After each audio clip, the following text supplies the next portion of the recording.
Hello student, स्वागत है आप सभी का आपके अपने चैनल गॉड क्लासेस पर। गॉड क्लासेस यानी मैथ्स भी एंड मस्ती भी। तो बच्चों, आज की जो क्लास है उसमें हम वन शॉट करने वाले हैं चैप्टर मैट्रिसेस का। तो इस पूरे वन शॉट के अंदर बेसिक कंसेप्ट सारा का सारा डिस्कस करेंगे, साथ ही कुछ एग्जांपल्स करेंगे, कुछ क्वेश्चंस करेंगे जो इंपॉर्टेंट एग्जांपल्स भी हैं, क्वेश्चंस भी हैं, और साथ ही जो कंसेप्ट है उसको समझने में आपको हेल्प करेंगे।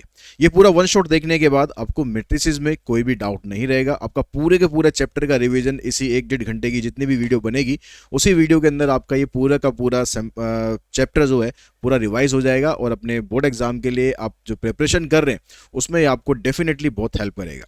तो हम चैप्टर को कंटिन्यू करते हैं। अब मैट्रिसेस में सबसे पहले अगर हम बात करते हैं कि मैट्रिसेस क्या है, बेसिक कंसेप्ट्स को आपको समझना बहुत ज़रूरी है, क्योंकि कुछ जो छोटे छोटे क्वेश्चंस होते हैं, जो एमसीक्यू क्वेश्चंस होते हैं, वो कई बार बेसिक कंसेप्ट्स में से बनते हैं। अगर आप सिर्फ क्वेश्चन सॉल्व करते हो तो कई बार वो क्वेश्चन आप मिस कर सकते हो, इसलिए कंसेप्ट को भी ध्यान से समझो, और फिर उनका एग्जीक्यूशन हमें करना है, वो तो हम आगे क्वेश्चंस में करेंगे। तो मैट्रिक्स क्या होती है? एक रेक्टेंगुलर एरे होता है, या आप कह सकते हो कि रेक्टेंगुलर अरेंजमेंट होता है, जिसमें जो डाटा आपको दिया होता है उस डाटा को हम एक रेक्टेंगुलर एरे या अरेंजमेंट में रिप्रेजेंट करते हैं, उसको हम बोलते हैं मैट्रिसेस। अब मैट्रिसेस में जो आपके ऑर्डर पेयर आप यहाँ पर बनाते हो, मतलब जो आप एलिमेंट्स यहाँ पर लिखते हो, उसको एक हम पर्टिकुलर सेट में लिखते हैं, मतलब इस तरीके से हम लिखते हैं। तो इसके अंदर जो हम जब हम ऐसे लिखते हैं उसको हम बोलते हैं रोज। तो ये हमारे पास रो 1 है, उसके बाद फिर रो 2, रो 3, रो 4, रो 5, इस तरह से आपके पास यहाँ पर m नंबर ऑफ रोज है, तो ये रो m है। अगर हम इनको वर्टिकली देखें तो वर्टिकली हम इनको बोलते हैं कॉलम। तो ये कॉलम 1 है, कॉलम 1, कॉलम 2, कॉलम 3, इस तरह से करके कॉलम n आपके पास यहाँ पर है। तो अगर हम इसके ऑर्डर की बात करें कि जो रेक्टेंगुलर अरेंजमेंट है इसका ऑर्डर क्या है, तो इसके ऑर्डर को हम डिनोट करते हैं यूजुअली m/n से। m/n का मतलब है कि इसके अंदर m नंबर ऑफ रोज हैं और n नंबर ऑफ कॉलम है। m की वैल्यू कुछ भी हो सकती है, 2 भी हो सकती है, 3 भी हो सकती है, 4 भी हो सकती है, ऐसी n की वैल्यू भी जितनी मर्जी हो सकती है। तो यहाँ पर m/n से आप इसके ऑर्डर को रिप्रेजेंट करते हैं। अगर हम मैट्रिसेस को देखें तो ये इसकी जनरल फॉर्म है, मैट्रिसेस को आप एक्सपेंड करके ऐसे लिखते हैं। लेकिन अगर हम इसकी कॉम्पैक्ट फॉर्म देखें, एब्रीविएटेड फॉर्म देखें, तो आप मैट्रिक्स को इस तरीके से आप इसको डिनोट कर सकते हो, AIJ, और यहाँ पर इसका ऑर्डर लिखते हैं m/n। यहाँ पर I और J, ये जो IJ है ये आपको एलिमेंट का एड्रेस बताता है एक तरह से। अगर मैं लिखता हूँ ऐसे A12, तो ये बता रहा है कि भाई ये पहली रो के अंदर है और दूसरे कॉलम के अंदर है। तो पहली रो दूसरा कॉलम, ये पहली रो है और ये दूसरा कॉलम है, मतलब ये इस एलिमेंट की बात कर रहा है। तो जब भी यहाँ पर ऐसे लिखा जाएगा AIJ की वैल्यू आपको कुछ ना कुछ दी होगी, तो वो आपको एक तरह से उस एलिमेंट का एड्रेस बता रहा है कि आपको पहुँचना कहाँ पर है, और वहाँ पर पहुँच के आप उस एलिमेंट की वैल्यू लिख सकते हैं। यहाँ पर आपको मान लो 3 दे रखा है, तो इसका मतलब हो गया A12 की जो वैल्यू है वो 3 है। ठीक है। और यहाँ पर I की जो वैल्यू होती है 1 से लेकर m तक के बीच में हो सकती है। m मतलब जो उसके नंबर ऑफ रोज है। अगर इसके अंदर 10 रोज हैं मान लो, तो यहाँ पर आप जो मैक्सिमम नंबर ले सकते हो, यहाँ पर पहले वाले प्लेस पर, इस प्लेस पर आप 1 से लेकर 10 तक नंबर ले सकते हो अगर m की वैल्यू 10 है, मतलब उसके अंदर नंबर ऑफ रो अगर 10 है।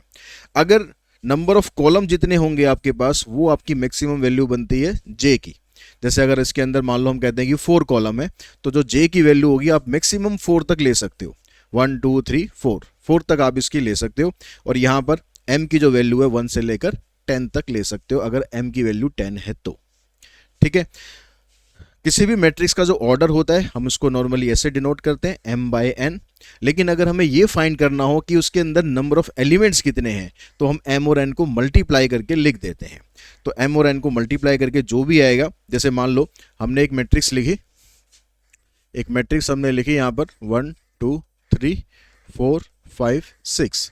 अगर हमसे पूछता है कि इसका ऑर्डर क्या है, तो हम कहेंगे भाई इसमें 2 रो हैं और 3 कॉलम है, तो ऑर्डर बन गया 2/3। बस इतना लिख के छोड़ देंगे, ऑर्डर में मल्टीप्लाई नहीं करना है। अगर आपसे पूछता है यहाँ पर कि नंबर ऑफ एलिमेंट्स कितने हैं, तो हम कहेंगे कि इसके अंदर 6 नंबर ऑफ एलिमेंट है। 2 और 3 को यहाँ पर मल्टीप्लाई करके आपको लिख देना है। ठीक है। उसके बाद अगर हम बात करें कि मैट्रिसेस की टाइप की, तो सबसे पहले हम बात कर रहे हैं कि कंपेरेबल मैट्रिसेस। कंपेरेबल मैट्रिक्स, जैसे इसका नाम है कि दो मैट्रिसेस को आप कंपेयर करना चाहते हो, तो कंपेयर आप तभी कर सकते हो जब उन दोनों का ऑर्डर सेम हो। अगर एक मैट्रिक्स 2/3 की है तो दूसरी मैट्रिक्स भी 2/3 की होनी चाहिए, तभी उसके हम कॉरस्पॉन्डिंग एलिमेंट्स को कंपेयर कर सकते हैं। ठीक है। तो the matrices are said to be comparable if each one of them contain as many rows and columns as the other.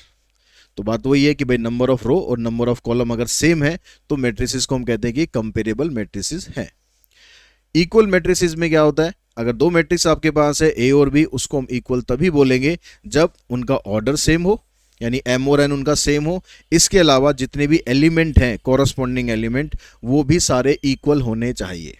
जैसे फॉर एग्जांपल कि अगर हम मैट्रिक्स लेते हैं, ए मैट्रिक्स है हमारे पास एक 1 2 3 4 5 6, एक मैट्रिक्स है हमारे पास बी 2 1 3 4 5 6, एक मैट्रिक्स है हमारे पास सी 1 2 3 4 5 6। अब यहाँ पर सभी का ऑर्डर 2/3 और 1/2 है, सॉरी 2/3 है, 2 रो हैं और 3 कॉलम है, सभी का ऑर्डर 2/3 है। तो ये सारी की सारी मैट्रिसेस कंपेरेबल मैट्रिसेस हैं, इनको हम कंपेयर कर सकते हैं। लेकिन जब इक्वल मैट्रिसेस की बात करेंगे तो हम ये भी देखेंगे कि जो कॉरस्पॉन्डिंग एलिमेंट है वो इक्वल है या नहीं। कॉरस्पॉन्डिंग एलिमेंट का मतलब ये वाला पहला एलिमेंट, यहाँ पर पहला एलिमेंट, यहाँ पर पहला एलिमेंट। तो आप देख रहे हो भाई यहाँ पर तो एलिमेंट अलग आ गया, तो ये वाला एलिमेंट सेम है, तो इसका दूसरा एलिमेंट देखो ये 2 है, यहाँ भी 2 है, यहाँ 3 है, यहाँ भी 3 है, 4 है, 5 है, 6 है, 4 5 6। तो हम ये कहेंगे कि जो ए और सी है ना, ये तो दोनों आपस में इक्वल है। लेकिन अगर हम ए और बी को बात करेंगे तो हम कहेंगे A is comparable to B या A is equivalent to B. Equal नहीं है, इक्वलेंट है, मतलब आप उसे कंपेयर कर सकते हो, ऑर्डर तो उसका सेम है। और दूसरे शब्दों में आप ये भी कह सकते हो कि every equal matrix is also a comparable matrices, but not every comparable matrices is equal matrix. ठीक है। उसके बाद अगर हम टाइप ऑफ मैट्रिसेस की बात करें तो सबसे पहले आता है हमारे पास रो मैट्रिक्स। रो मैट्रिक्स का मतलब जैसा इसका नाम है वैसे ही काम है कि इसके अंदर एक रो होती है पूरी। कॉलम आप जितने मर्जी कर लो, एक कॉलम करो, 2 करो, 3 करो, 10 करो, 20 करो, 100 करो, लेकिन रो उसके अंदर एक ही होनी चाहिए। ठीक है, एक ही रो होनी चाहिए, 2 4 6 1 3 जितने मर्जी हो, लेकिन रो हमारे पास एक ही होनी चाहिए। ऐसे जब हम कॉलम मैट्रिक्स की बात करते हैं तो इसके अंदर एक कॉलम होना चाहिए। तो एक कॉलम, रोज के अंदर आप जितनी मर्जी कर दो, 1 2 3 अप टू जितने मर्जी आप रो करो, लेकिन कॉलम उसके अंदर एक ही होता है। ठीक है। अगर हम इसके ऑर्डर की बात करें, रो मैट्रिक्स का ऑर्डर में हमेशा रो क्योंकि एक ही होगी तो इसका ऑर्डर बनेगा 1/n। एन डिपेंड करेगा कि आपको कॉलम के एलिमेंट दिए नहीं दिए, कि भाई कितने कॉलम है। अगर कहता है कि 10 कॉलम है तो एन की वैल्यू 10 हो जाएगी, अगर कहता है कि 5 कॉलम है तो एन की वैल्यू 5 हो जाएगी। और ऐसे ही जब आप कॉलम मैट्रिक्स लिखते हो तो इसमें आपको पता है कि भाई नंबर ऑफ रो नहीं पता हमें यहाँ पर कितनी है, लेकिन कॉलम पता है हमें कि एक कॉलम है, तो इसका ऑर्डर बनेगा m/1। नल मैट्रिसेस, इसके और भी कई नाम है, जीरो मैट्रिसेस, वाइड मैट्रिसेस। अब इसका मतलब हुआ कि इसके सारे एलिमेंट जीरो होते हैं, कोई भी एलिमेंट हो सब के सब जीरो होंगे, कोई भी ऑर्डर हो, 2/3 हो, 1/2 हो, 5/2 हो, कुछ भी हो, अगर सारे एलिमेंट जीरो हो गए तो उसको हम बोलेंगे नल मैट्रिक्स, और इसको हम डिनोट करते हैं कैपिटल O से। स्क्वायर मैट्रिक्स, तो स्क्वायर मैट्रिक्स जैसा इसका नाम वैसे इसका भी काम, कि जितने रो हैं उतने कॉलम होंगे तो स्क्वायर मैट्रिक्स होगी। तो स्क्वायर मैट्रिक्स आपके पास अगर 2/2 ऑर्डर की है तो हम ऐसे लिखेंगे भाई 1 कुछ भी लिखो 2 3 4 5, तो इसका ऑर्डर क्या है 2/2। तो इसमें 2 रो हैं और 2 कॉलम है। ऐसे ही अगर आपके पास 3/3 की है तो आप 3/3 भी लिख सकते हो, 1 3 5 2 1 4 2 3 7, ये आपके पास 3/3 की हो गई। ठीक है। तो नंबर ऑफ रो और नंबर ऑफ कॉलम जब सेम रहते हैं तो उसको हम बोलते हैं स्क्वायर मैट्रिक्स। तो जब भी स्क्वायर मैट्रिक्स आती है इसमें अगर आप इसको देखें तो ये आपके पास एक डायगोनल एलिमेंट बनते हैं। ठीक है, ये हमारे डायगोनल एलिमेंट है। हमेशा डायगोनल एलिमेंट आपको इसी डायरेक्शन में लेने हैं, ठीक है, अपोजिट डायरेक्शन में नहीं लेने। क्यों, इसका रीजन क्या है, अगर देखो हम इस एलिमेंट की बात करें तो ये वाला एलिमेंट क्या है हमारे पास, फर्स्ट रो फर्स्ट कॉलम का एलिमेंट है। ठीक है, ये फर्स्ट रो फर्स्ट कॉलम का एलिमेंट है। अगर हम इसकी बात करें तो ये हमारे पास सेकंड रो सेकंड कॉलम का एलिमेंट है। अगर हम इसकी बात करें तो ये थर्ड रो थर्ड कॉलम का एलिमेंट है। तो इन सभी में आप देख रहे हो कि number of row number of column same है, तो ऐसे एलिमेंट को हम डायगोनल एलिमेंट कंसीडर करते हैं। इसलिए अगर आप डायगोनल एलिमेंट ऐसे लेना चाहो कि स्क्वायर में तो सर डायगोनल ऐसे भी होता है, तो उसको हम कंसीडर नहीं करेंगे। ठीक है, तो डायगोनल एलिमेंट हमेशा इस डायरेक्शन में कंसिडर आपको करना है। अब उसके बाद आती है हमारे पास डायगोनल मैट्रिक्स। तो डायगोनल मैट्रिक्स में हम क्या करेंगे, जो डायगोनल वाले एलिमेंट हैं, जो डायगोनल वाले एलिमेंट है इनको छोड़कर बाकी सारे एलिमेंट 0 होने चाहिए। मान लो यहाँ पर लिखा 2 3 4, इनके अलावा, डायगोनल के अलावा सारे एलिमेंट 0 होंगे, तो इसको बोलेंगे आप डायगोनल मैट्रिक्स। उसके बाद आता है हमारे पास स्केलर मैट्रिक्स। तो स्केलर मैट्रिक्स डायगोनल मैट्रिक्स की ही एक फॉर्म होती है अगर इसके अंदर ये सारे के सारे डायगोनल एलिमेंट सेम आ जाए, जैसे मान लो यहाँ भी 2, यहाँ भी 2 और यहाँ भी 2, और बाकी सब 0 हो जाए, तो इसको हम बोलेंगे कि ये स्केलर मैट्रिक्स है। कोई भी नंबर आए लेकिन ये सारे के सारे एक जैसे होने चाहिए, चाहे 2 हो, चाहे -2 हो, चाहे 5 हो, कुछ भी हो, लेकिन सारे एक जैसे होने चाहिए, तो उसको बोला जाता है स्केलर मैट्रिक्स। उसके बाद फिर इसी से बनाते हैं आइडेंटिटी मैट्रिक्स, कि यह वाले एलिमेंट सेम तो होने चाहिए लेकिन यहां पर 1 होना चाहिए, तो इसको हम बोलेंगे आइडेंटिटी मैट्रिक्स, और इसको हम डिनोट करते हैं कैपिटल आई से। इसको आप आइडेंटिटी मैट्रिक्स भी बोल सकते हो, इसको आप यूनिट मैट्रिक्स भी बोल सकते हो, ठीक है, दोनों में से कोई भी नाम आप यूज कर सकते हो, और इसको हम डिनोट करते हैं कैपिटल आई से।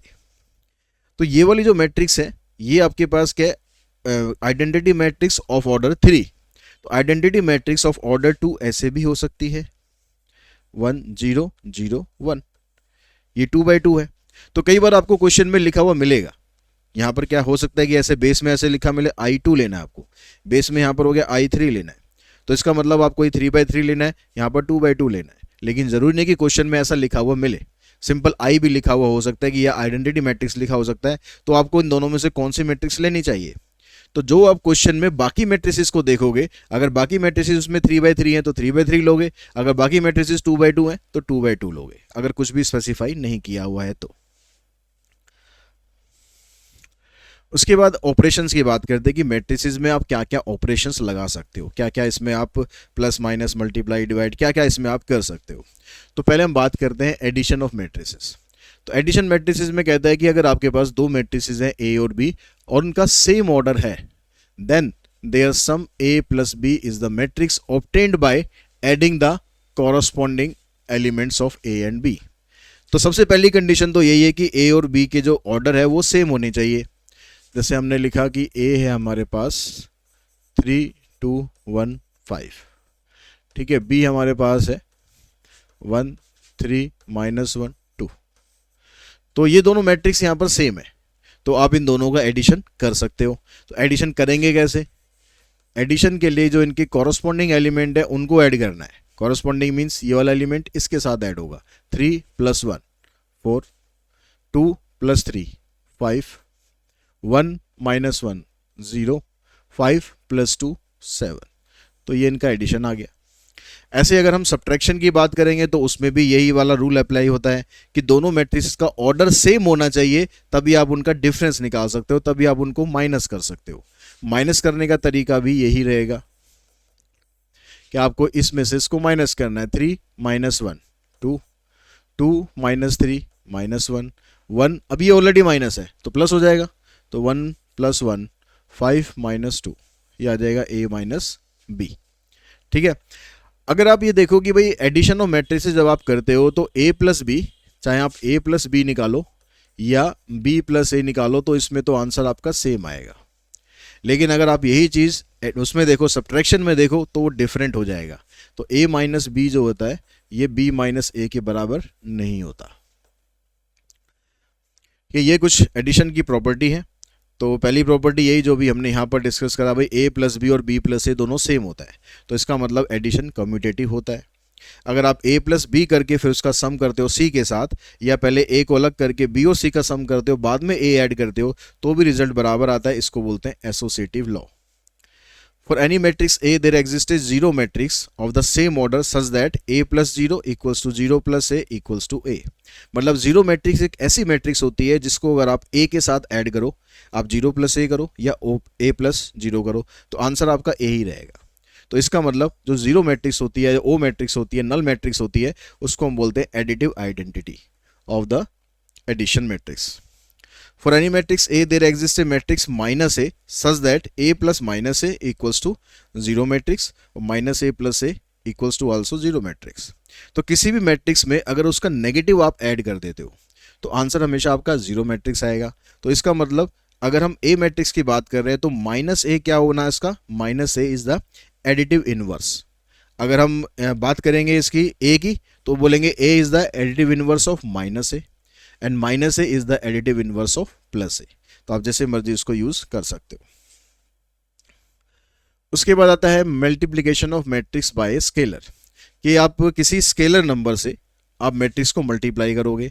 तो उसके लिए यहाँ पर क्या होगा कि जैसे आपके पास एक मैट्रिक्स है, मान लो ए 1 3 2 5, तो ये कह रहा है कि अगर हम इसको किसी स्केलर नंबर, मान लो मैं 3 से इसको मल्टीप्लाई करूं, 3a निकालूं, तो 3a का मतलब हुआ कि जो ए मैट्रिक्स में जितने भी एलिमेंट हैं उन सभी को आपको 3 से मल्टीप्लाई कर देना है। तो ये बनेगा 3 1 जा 3, 3 3 जा 9, 3 2 जा 6, 3 5 जा 15। तो ये बनेगा आपके पास 3a। तो स्केलर मल्टीप्लिकेशन की भी कुछ प्रॉपर्टीज होती हैं। अगर आप लैम्डा प्लस म्यू दो स्केलर क्वांटिटी को ऐड करके फिर ए से मल्टीप्लाई करो, या फिर लैम्डा ए और म्यू ए को आपस में मल्टीप्लाई करके ऐड कर दो, तो रिजल्ट सेम रहेगा। अगर हमारे पास एक स्केलर है, दो मैट्रिक्स है, तो आप इन दोनों को अलग अलग कर सकते हो, लैम्डा ए प्लस लैम्डा बी।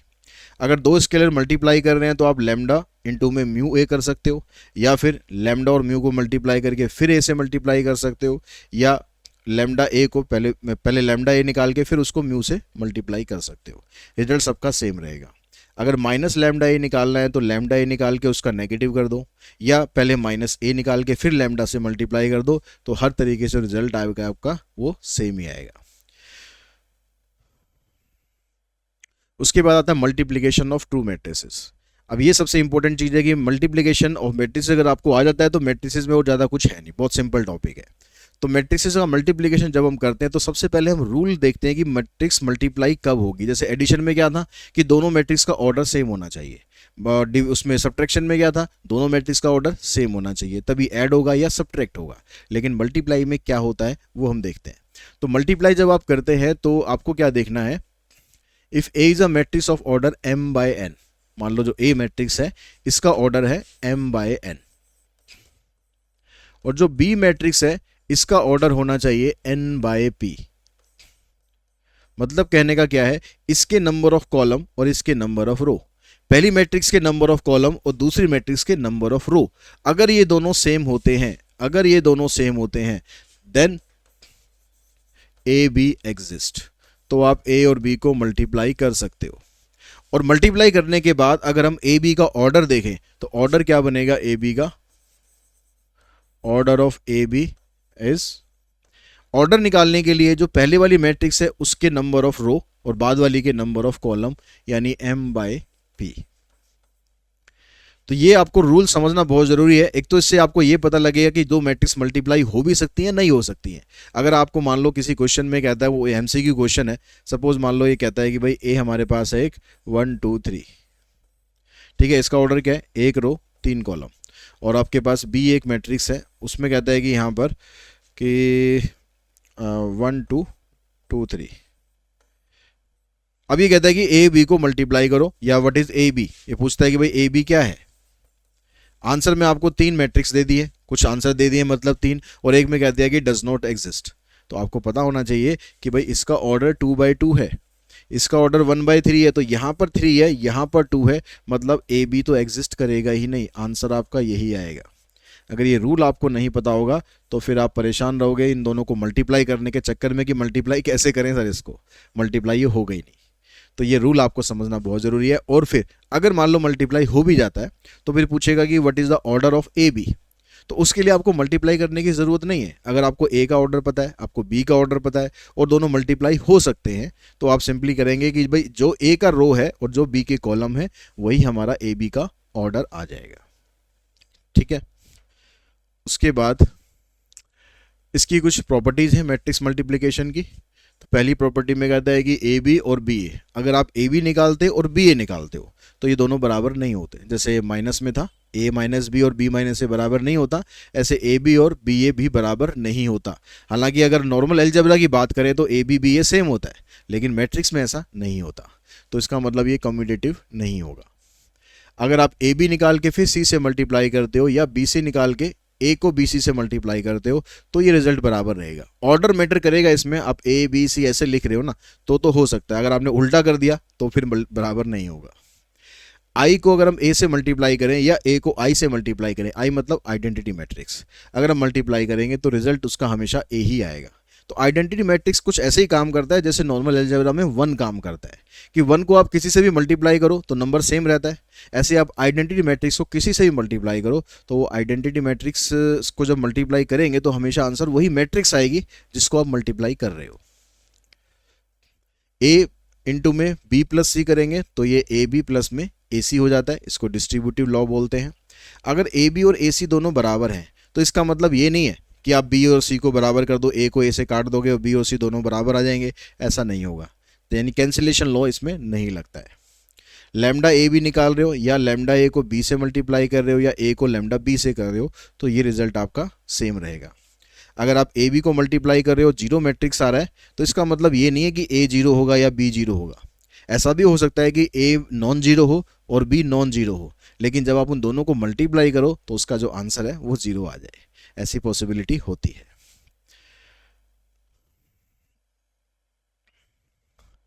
उसके बाद कह रहा है positive integral power of matrix. तो जैसे अगर आपको ए स्क्वायर निकालना है तो ए स्क्वायर निकालने का मतलब ये नहीं होगा कि आप ए के एलिमेंट का स्क्वायर कर दो, ठीक है, ए के एलिमेंट जो आ रहे हैं उनका स्क्वायर कर दो, ऐसा नहीं है। ए स्क्वायर का मतलब है कि आप ए को ए से मल्टीप्लाई करेंगे, दोनों मैट्रिक्स को मल्टीप्लाई करके फिर इसका स्क्वायर निकलेगा। ऐसे अगर क्यूब है तो ए स्क्वायर को ए से मल्टीप्लाई करेंगे। तो इस तरीके से आप जितने मर्जी उसका ऑर्डर निकाल सकते हो, और इसके अंदर लॉज ऑफ एक्सपोनेंट भी आप यूज़ कर सकते हो। अगर ए की पावर m है, ए की पावर n है, तो आप ए की पावर m प्लस n निकाल सकते हो। अगर मेरे को चाहिए कि भाई ए की पावर 2 इंटू में ए की पावर 3, तो मैं ए की पावर 5 वहाँ से निकाल सकता हूँ। ऐसे ए की पावर होल पावर n मतलब पावर की पावर, तो पावर की पावर क्या होती है, आपस में मल्टीप्लाई हो जाती है, तो ये बन जाएगा ए की पावर mn। आइडेंटिटी मैट्रिक्स की आप पावर कितनी भी कर लो, जैसे 1 की पावर आप कितनी भी करोगे 1 रहता है, ऐसे जो आइडेंटिटी मैट्रिक्स है उसकी पावर आप जितनी मर्जी बढ़ा दो उसका आंसर हमेशा आइडेंटिटी ही रहेगा। अगर आपके पास कोई पोलिनोमियल दिया हुआ है जैसे x square minus 3x plus में 2, ये एक पोलिनोमियल है और ए यहाँ पर एक स्क्वायर मैट्रिक्स है, तो ये कहता है कि भाई इस पोलिनोमियल को आप मैट्रिक्स पोलिनोमियल में कन्वर्ट करो। तो मैट्रिक्स पोलिनोमियल में कन्वर्ट करने का मतलब है कि वहाँ पर जहाँ जहाँ भी आपके पास टर्म्स आ रही हैं वो सारी की सारी मैट्रिक्स में कन्वर्ट होनी चाहिए। अब इसमें जो सबसे बड़ी मिस्टेक है जो कहाँ पर कर देते हैं अक्सर, अगर हम यहाँ पर एफ ए निकालेंगे तो ये तो ऑब्वियस बात है, आप एक्स की जगह ए पुट कर दोगे, यहाँ एक्स की जगह ए पुट कर दोगे, समस्या आती है जो कांस्टेंट वैल्यू होती है उसके साथ। तो क्योंकि हमें सबको मैट्रिक्स में कन्वर्ट करना है तो जो कांस्टेंट वैल्यू होती है उसके साथ हमेशा आपको आई लगा देना है, 2i। अगर 3 है तो 3i, आई लिखना जरूर है। जब तक आप आई नहीं लिखोगे तब तक ये मैट्रिक्स पोलिनोमियल में कन्वर्ट ही नहीं होगा और आपका आगे सॉल्यूशन ही नहीं बनेगा। यहाँ से आप जो भी निकालोगे अगर ऐसा नहीं करते हो तो फिर आपका आंसर गलत ही आना है। तो जो भी कांस्टेंट वैल्यू होगी हमेशा उसके साथ आई लगा देना है, और जहाँ वेरिएबल होगा उसको मैट्रिक्स से रिप्लेस कर देना है। ए में कन्वर्ट कर रहे हो तो ए लिख देंगे, बी में कन्वर्ट कर रहे हो तो सिंपल बी लिख देंगे। उसके बाद आता है ट्रांसपोज ऑफ मैट्रिक्स। तो ट्रांसपोज का मतलब क्या हुआ कि आप किसी भी मैट्रिक्स के जब रो और कॉलम को आपस में एक्सचेंज कर देते हो, रो को कॉलम बना देते हो, कॉलम को रो बना देते हो, तो उसको बोलते हैं उसका ट्रांसपोज।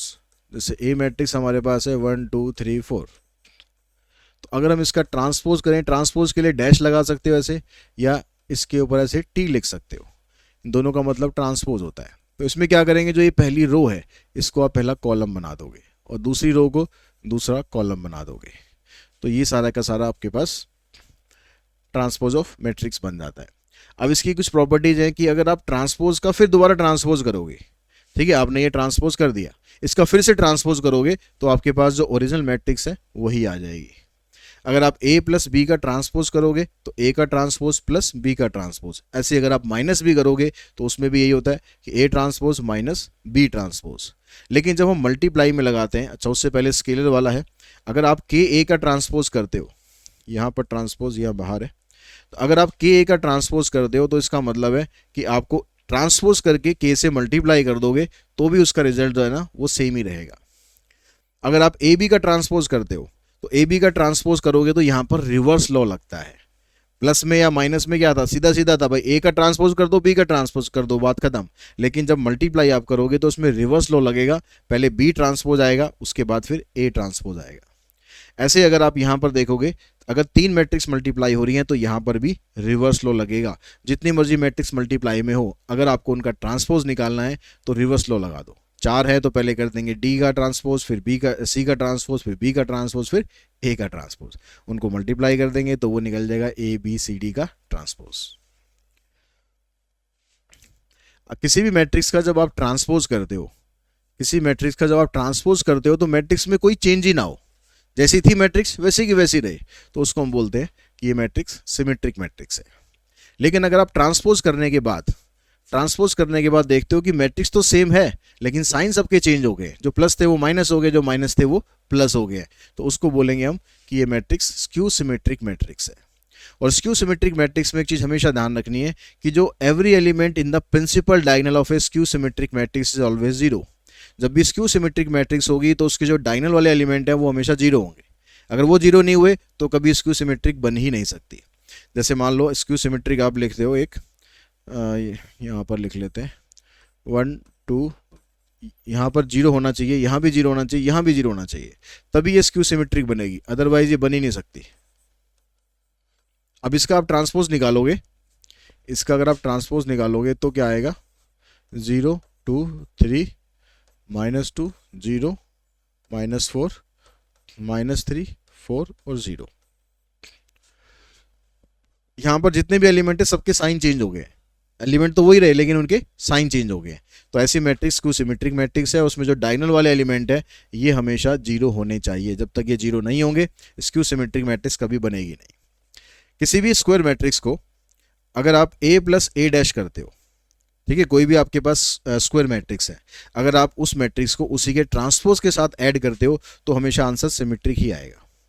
और अगर आप किसी मैट्रिक्स में से उसका ट्रांसपोज माइनस कर देते हो तो ये हमेशा स्क्यू सिमेट्रिक ही आएगा। अब इसी प्रॉपर्टी से आपके पास एक प्रॉपर्टी और बनती है, कह रहा है कि every square matrix can be uniquely expressed as the sum of a symmetric and a skew symmetric matrix. यानी कोई भी मैट्रिक्स हो, कैसी भी मैट्रिक्स हो, पहले वो कैसी भी रही हो, तो उस मैट्रिक्स को आप एक सिमेट्रिक और एक स्क्यू सिमेट्रिक के सम में एक्सप्रेस कर सकते हो। वो कैसे एक्सप्रेस करेंगे, पहले हम क्या निकालेंगे, a + a'। तो a + a' का मतलब होगा कि वो सिमेट्रिक है, उसका हाफ कर देंगे, तो हाफ करने पर भी वो सिमेट्रिक ही रहेगी। फिर हम निकालेंगे a - a', उसका भी हाफ कर देंगे, तो a - a' का मतलब वो बनेगी स्क्यू सिमेट्रिक। और आप जब इन दोनों को ऐड करोगे तो आंसर आपके पास हमेशा जो ओरिजिनल मैट्रिक्स है उसके बराबर ही आएगा।